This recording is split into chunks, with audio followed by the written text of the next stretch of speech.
Bismillahirrahmanirrahim. Quote of the day: the only thing that overcomes hard luck is hard work. Assalamu alaikum. I'm Dr. Nabeela Umar, and today I'm going to present the topic Years of Morbidity under the kind supervision of Professor Dr. Saira Afzal. Learning outline: Introduction to morbidity, Years of morbidity, incidence, prevalence, comparison between incidence and prevalence, sources of morbidity data, recent updates, and at the end, multiple choice questions. Learning outcome. At the end of the presentation, the participants will be able to describe the importance of incidence and prevalence and its use in terms of prevention and control of diseases. Introduction. Morbidity is defined as any departure, subjective or objective, from a state of physiological well-being. It includes sickness, illness, and disability.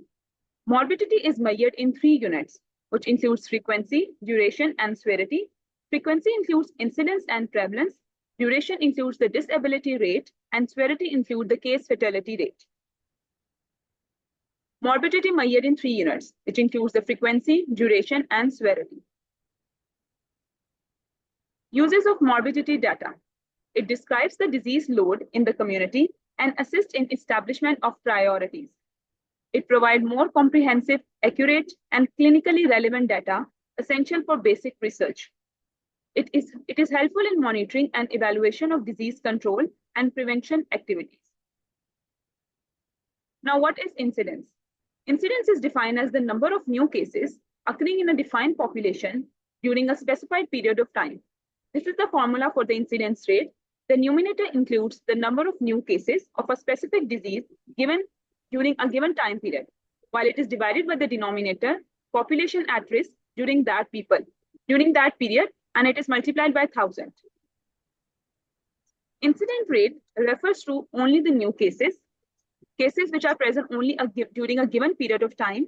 It includes the population at risk and new spells or episodes of disease in a given period of time per 1,000 population. Cumulative incidence. Cumulative incidence is a simpler measure of the occurrence of a disease or health status. Unlike incidence, it measures the denominator only at the beginning of the study. In a statistical sense, cumulative incidence is the probability that individuals in the population get the disease during the specified period.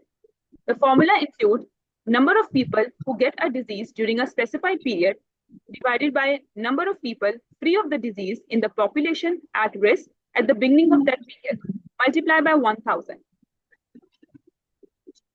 The period can be of any length, but it is usually several years or even the whole lifetime.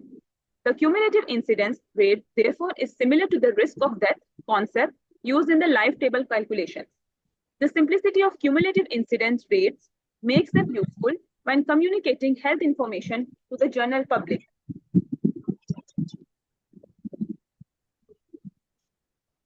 Special incidence rate. It includes the attack rate and the secondary attack rate. Attack rate is defined as an incidence rate used only when the population is exposed to risk for a limited period of time, such as during an epidemic. It reflects the extent of the epidemic. The formula of attack rate is the number of new cases of a specified disease during a specified time interval divided by the total population at risk during the same interval, multiplied by 100. Secondary attack rate. It is defined as the number of exposed persons developing the disease within the range of incubation period following exposure to a primary case. Primary case is excluded from both the numerator and the denominator.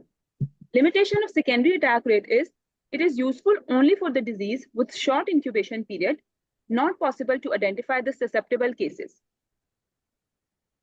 The formula is secondary attack rate is the number of exposed persons developing the disease within the range of incubation divided by the total number of exposed or susceptible contacts multiplied by 100. For example, in a family of 6 persons consisting of 2 parents who are immune and 4 children susceptible to chickenpox, among them 1 child develops chickenpox, and after some time 2 other children develop among the 3 remaining. So the secondary attack rate will be 2 divided by 3 into 100, 66%. Case fatality rate. When we are considering total deaths in a specified population rather than the cases, then the indicator is known as case fatality rate. For example, out of 1,000 COVID cases, 19 to 20 died. So this is the case fatality rate during that given period of time. Use of incidence rate. It is useful for taking action to control the disease, for research into etiology and pathogenesis, distribution of diseases, efficacy of preventive and therapeutic measures. Prevalence. Prevalence is defined as all the current cases, either old or new, existing at a given point of time or over a period in each population. It is defined as the total number of all individuals who have an attribute or disease at a particular time divided by the population at risk of having the attribute or disease now or midway through the period. It is of two types, point prevalence and period prevalence. Point prevalence is the number of all the current cases, including old and new, at one point of time in a defined population, divided by the estimated population at same point in time, multiplied by 100. While period prevalence is the number of existing cases, including old and new, during a given period of time interval, divided by estimated mid-interval population at risk, multiplied by 100. Now, what is the relationship between the prevalence and incidence? Prevalence is equal to incidence multiplied by duration. Longer the duration, greater is the prevalence rate. For example, tuberculosis. Acute disease is the short duration and rapid recovery. So in cases of acute diseases, prevalence is less than the incidence. Prevalence and incidence. Prevalence is a function of the incidence of disease and duration of the disease. Now, there are certain factors by which prevalence is increased or decreased.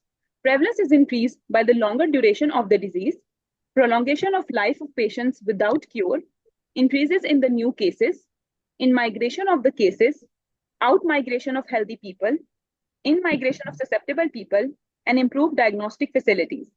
Whereas prevalence is decreased by the shorter duration of disease, high case fatality rate from the disease, decrease in the new cases, in migration of healthy people, out migration of cases, and improved cure rate of the cases.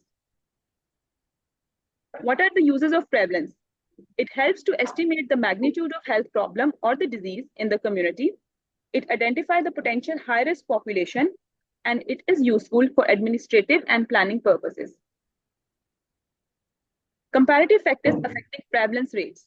Rates are increased by the immigration of all ill cases, the emigration of the healthy persons, immigration of susceptible cases or those with potential of becoming cases, prolongation of life cases without cure, increased duration of the disease, increase in the occurrence of the new cases, and prevalence rates are also increased by the increase in incidence.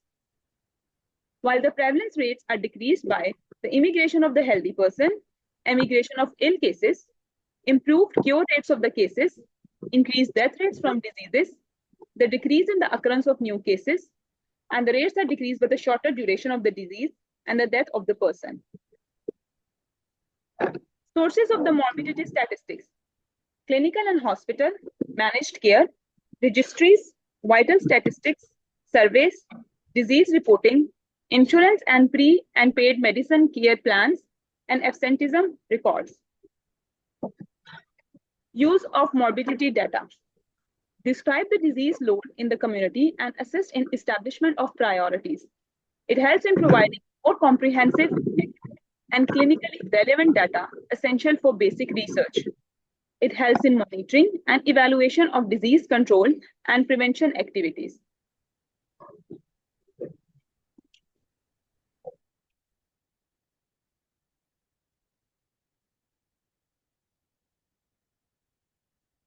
Difference between incidence and prevalence. In incidence, the numerator is the number of new cases of the diseases during a specific period of time, whereas in prevalence, the numerator is the number of existing cases of disease at a given point of time. The denominator in the incidence is the population at risk, whereas in prevalence, the denominator is the same, including the population at risk. In incidence, the focus is whether the event is a new case time of onset of the disease, whereas in prevalence, the presence or absence of a disease time period is arbitrary, rather a snapshot in time. The uses of incidence include expresses the risk of becoming ill, the main measure of acute diseases or conditions, but also used for chronic diseases, more useful for studies of causation, while the prevalence is, it estimates the probability of the population being ill at a period of time being studied. It is useful in the study of the burden of the chronic diseases and implication for health services. Recent updates. This is a research article published in 2024, which the title is The 2-Year Epidemiology of Post-COVID-19 Condition in Bangladesh, which is a cohort study of post-COVID-19 from SARS-CoV-2 cases between July and December in Bangladesh. Post-COVID-19 conditions, also known as long COVID, it's persistently debilitating disease disorders that need investigation on their incidence, morbidity, and case fatality rate. The objectives of this cohort study were to determine the incidence, characteristic, case fatality, morbidity, and recovery of post-COVID-19 symptoms throughout the 2-year period of observation. This was a population-based cohort study of post-COVID-19 cases among the SARS-CoV-2 positive individuals. The results of this study was the incidence of the COVID was 3.6%, the case fatality rate was this, and the recovery rate was 9%. Nearly 465 out of 522 people suffering from the post-COVID are persistent and have a significant disability. However, the rate of recovery was 9%. It is necessary to investigate approaches to improve the recovery of post-COVID in Bangladesh. According to this study, the study comprehensively analyzes the epidemiology of post-COVID-19 conditions. The occurrences, death, illness, and recovery rates were analyzed. By utilizing the clinical diagnostic criteria established by the WHO for post-COVID and performing screenings in a household across the districts, the study determined the incidence, the death rate, and the recovery rate. The study identified important factors that strongly influence the occurrence of the post-COVID morbidity, such as the geographical distribution, vaccination status, the presence of other medical conditions, and the duration of symptoms.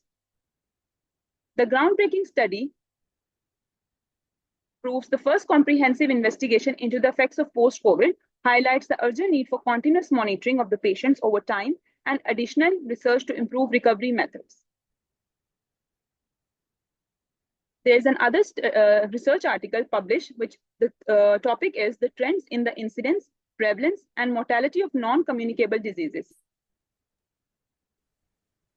The non-communicable diseases have become a major public health concern, playing a significant role in the country's morbidity and mortality rate. To offer a thorough overview of the patterns and the overall impact of non-communicable diseases on public health, the study aims to map the trends in the incidence, prevalence, and mortality rates of non-communicable diseases. The analysis revealed a trajectory between 2023 and 2021.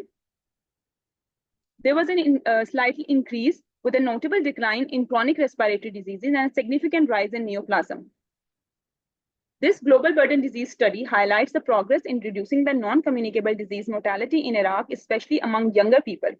However, the older males still face high death rates from cardiovascular diseases.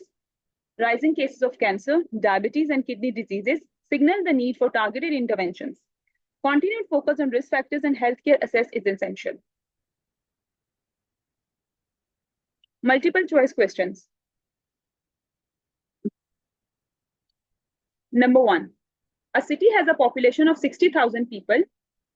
In 2024, there were 300 newly diagnosed cases of a respiratory disease. Which measure would best reflect the frequency of new cases within this population? A, point prevalence, B, period prevalence, C, incidence rate, D, case fatality rate, or E, secondary attack rate? Incidence rate, C. D. Yes, the answer is C, incidence rate. MCQ number 2, a study starts with 5,000 people. Of these, 125 have the disease in question. What is the prevalence per 1,000 people? A, 15, B, 10, C, 5, D, 25, or E, 30?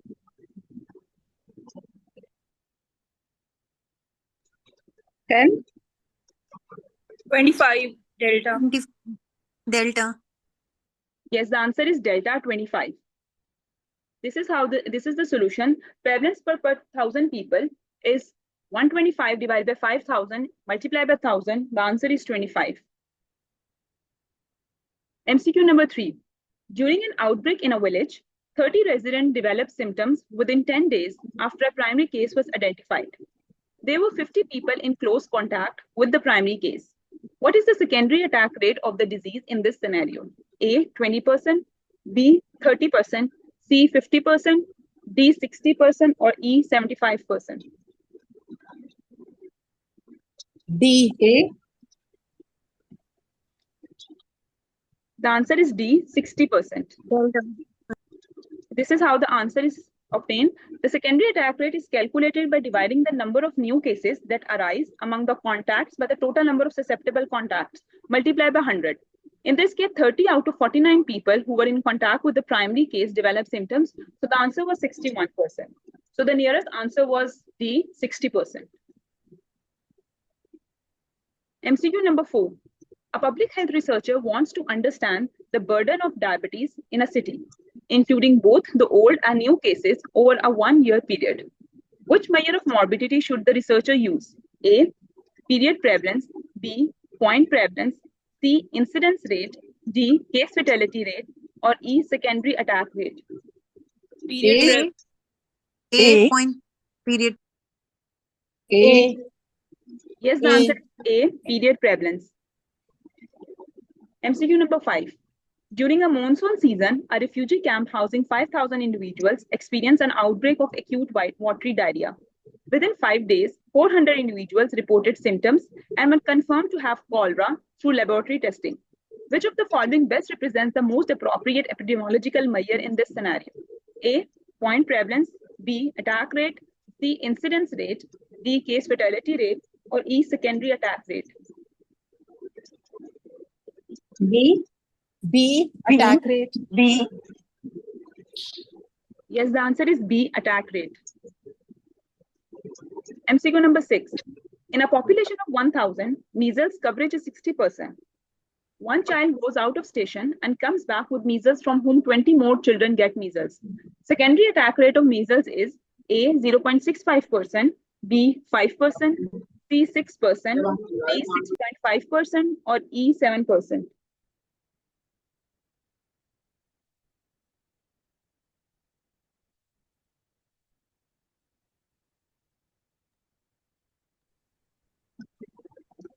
B. Yes, B. the answer is B, 5%. This is the explanation. The total number of children was 1,000. The number of immunized children was 600 and unimmunized was 400. The primary case was one case. So secondary attack rate is, according to the formula applied, the answer is 5%. MCQ number 7. When total number of deaths due to measles is presented in relation to the total cases of measles, it is best labeled as cause-specific death rate, B, incidence rate, C, prevalence rate, D, case fatality rate, or E, proportional mortality? Delta. Alpha. Alpha. Alpha. Yes, the answer is alpha, cause-specific death rate, because the death is because of a certain disease. MCQ number 8. In a region where a chronic illness has been prolonged due to improved medical care, what would be the expected trend in the prevalence of the disease, assuming all else remains constant? A, prevalence decreases due to better care. B, prevalence remains the same. C, prevalence increases due to prolonged life. D, incidence rate increases. Or E, incidence rate decreases? C. Charlie. Yes, the answer is C, prevalence increases due to prolonged life. MCQ number 9. In an urban clinic, health officials monitor 2 different infectious diseases. Disease A is an acute illness that causes severe symptoms but resolves within a few days, while disease B is a chronic condition that progresses slowly and may last for years without a cure.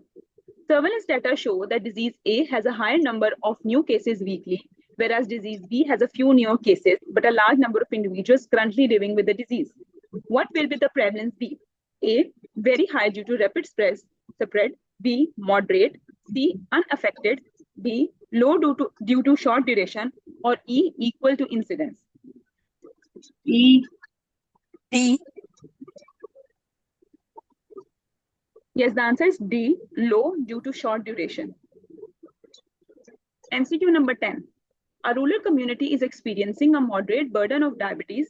In the mid-year population update, 2,000 healthy individuals from neighboring areas move into the community. Public health officials are monitoring the impact of this demographic shift on community health indicators. What is the most likely effect of this immigration of healthy individuals on the community's disease prevalence rate? A, the prevalence will increase. B, the prevalence will decrease. C, there will be no change. D, the prevalence will double due to population growth. Or E, the prevalence will increase if the newcomers become future cases.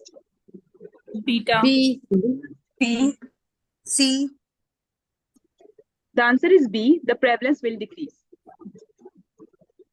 This is the key to the MCQs. This is the YouTube channel where the presentation will be uploaded. Thank you all for your attention. Thank you, Jamie Bete. It was a very nice presentation. Thank you, Dr. Faiza. Thank you, Dr. Nabeela. This was a very nice presentation.